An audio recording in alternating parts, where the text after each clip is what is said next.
Well, welcome to the 700 Club. Mutiny in the West Wing. That's what former UN Ambassador Nikki Haley is accusing two former administration officials of plotting. That's in her new memoir. Who are they? And what more does Nikki Haley have to say regarding the plot to impeach the president? Dale Herb explains. Nikki Haley alleges in her upcoming memoir that two former administration officials who were ultimately pushed out by President Trump tried to get her to join a revolt against his policies. Haley says then Secretary of State Rex Tillerson and then White House Chief of Staff John Kelly were following a dangerous path. In her book, she writes that the two told her they weren't being insubordinate, but believed it was their decisions, not the president's, that were in the best interest of the country. She spoke about the incident to CBS. It definitely happened? It absolutely happened. And instead of saying that to me, they should have been saying that to the president, not asking me to join them on their sidebar plan. It should have been, go tell the president what your differences are and quit if you don't like what he's doing. But to undermine a president is really a very dangerous thing. Kelly responded, saying that what Haley terms resistance, he called a process to help the president make an informed decision. And as the Democrats are taking their impeachment hearings public this week, Haley says she doesn't believe they'll succeed. No, on what? You're going to impeach a president for asking for a favor that didn't happen and giving money and it wasn't withheld? I don't know what you would impeach him on. I mean, look, Nora, impeachment is like the death penalty for a public official. When you look at the transcript, there's nothing in that transcript that warrants the death penalty for the president. The televised hearings begin Wednesday. Expected to appear is William Taylor, a former diplomat to Ukraine, who testified earlier that millions in military aid would be withheld unless there was an investigation into the president's political rivals. Democrats have shut down Republican requests to hear from former Vice President Joe Biden's son, Hunter Biden, who was hired and paid millions by a Ukrainian energy company in what some suspect was a quid pro quo with the Obama White House. Dale Hurd, CBN News. Adam Schiff, who's heading this thing, is a frustrated former playwright and actor, and he thinks this is a big drama, and he likes to write the script, and it's just ridiculous, the fact that he refuses to acknowledge that there's any fairness involved. He's going to run it his way, and the chips will fall where they may. Well, Arctic air is invading the U.S., and freezing cold will shatter record low temperatures in coming days. Ephraim Graham has the frigid forecast and more from CBN News. Pat, sub-freezing temperatures are set to hit more than half of the country. North Dakota already saw some 7 inches of snow over the weekend. That system is now moving into Chicago, causing a messy morning commute. That'll be followed by Arctic air bringing bitter wind chill. This is brutal cold coming. There's no question about it. Big snowstorm for this time of the year from the Midwest into the interior Northeast. And you're probably going to see snow, at least in the air, all the way down to Virginia Beach tomorrow evening. That's how strong this cold air mass is. Cold will dip into the deep south this week with wind chill temperatures will feel like the 20s in places as far as Texas. As many as 148 daily records could be broken or tied this week. The high in Dallas is expected to be 44 degrees Tuesday. That's 24 degrees lower than normal. The South American country of Bolivia enters a sudden era of uncertainty today. President Evo Morales resigned after nearly 14 years in power. He was pressured by the military and weeks of massive protests. Not only did Morales quit, so did nearly every person in line to be his successor. Crowds celebrated in the streets, considering Morales' resignation as a victory for democracy. This comes after he pushed aside term limits and claimed victory in a widely questioned election back in October. Pat?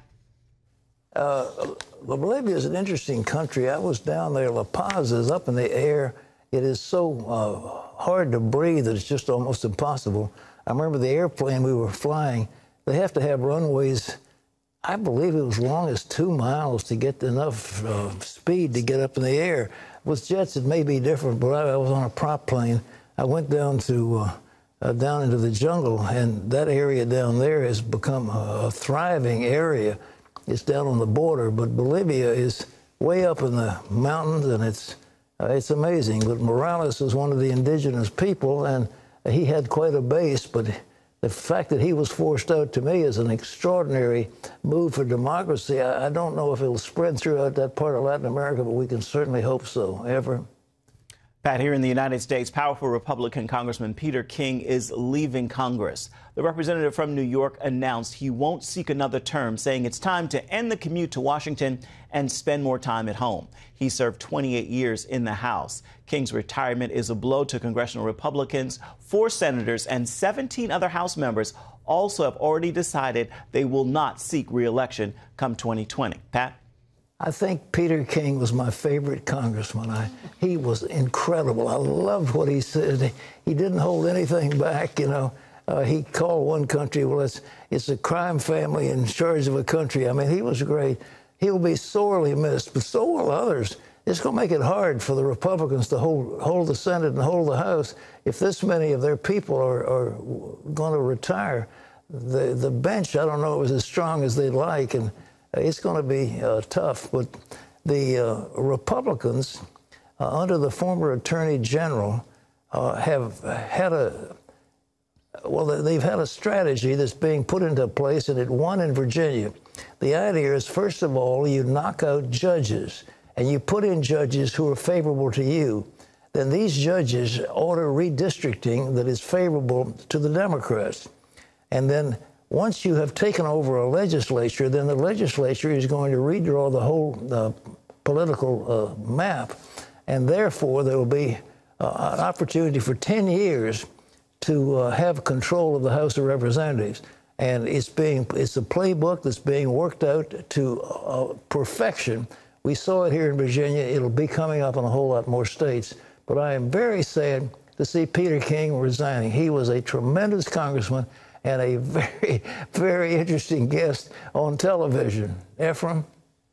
Pat, more than 500 troops will remain in Syria to fight the Islamic State. General Mark Milley, chairman of the Joint Chiefs of Staff, made the announcement Sunday. It's not clear if those troops are in addition to the 200 already in southern Syria. President Trump recently expanded the mission in Syria to include protecting oil fields. President Trump will honor military veterans by attending today's New York City's Veterans Day Parade, where he'll address a crowd and lay a wreath to remember the lost. Unfortunately, a growing number of veterans are also among the ranks of the nation's homeless. Amber Strong shows us one Christian group working to answer that need in our nation's capital. Beneath the shadows of D.C.'s treasured monuments, passersby see a striking contrast, a world of homelessness. On any given night here in D.C., about 6,000 people are in need of a place to sleep. That puts about 600 on the street and thousands more in shelters across the city. At Central Union Mission, 170 find rest, not only for their bodies, but for their souls as well. The gospel's faithfully presented here every day, not only in the shelter, but at a family ministry center. And the cause of Christ is meeting the needs of the homeless and hurting in this city. The staff here gives the homeless more than just a meal and a bed. They provide folks with hope and help for transitioning out of their situation. Cognitive programming for those that have addictions issues. We also have education and workforce development opportunities. According to the Department of Housing and Urban Development, veterans are among those nationwide who experience homelessness at higher rates. The team here says caring for our nation's veterans is in their history. You know, what's significant is that the mission was founded 135 years ago, and its principal purpose at that time was to serve the homeless veterans after the Civil War. So one of the things that we have here is a veteran suite, where we have it decked out for the veterans and try to afford them a sense of dignity while living in a shelter. And then there's the food. Breaking bread with someone, just having a meal with someone breaks down a lot of barriers. In the kitchen, Union Mission chefs led by Chef Mo work hard to provide healthy meals 3 times a day, because here serving is about more than just food. Executive Chef Rock Harper, winner of Hell's Kitchen on Fox, Says each time he helps in this kitchen, it's like winning all over again. Bigger than the food, we're acknowledging people. We're saying, I see you, I want to be here for you. And if you're aware of that connection, I think it makes you a better chef.